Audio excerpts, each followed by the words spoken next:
¿Qué intenciones tiene, señor Presley? Las mujeres se le echan encima. ¿Por qué mi hija? Le he cogido mucho cariño a su hija.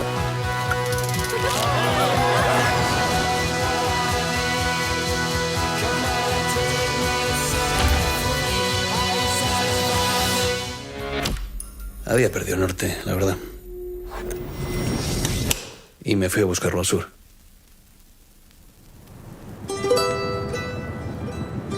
Siempre me han emocionado Yupanqui, Mercedes Sosa. Yo tenía que conocer su paisaje. Sobre todo, el paisaje humano, ¿no? Tú eres alguien en quien confío plenamente, en tu inteligencia, pero en tu corazón y en tu sensibilidad. Y me conoces mucho. No sabéis lo que me ayuda esto. Llegue a donde llegue, hagamos lo que hagamos, vosotros estáis aquí conmigo y hay un proyecto. Si lo único que tienes que hacer es asentir si sospechas de alguien, ¿vale? Señor Liebenberg.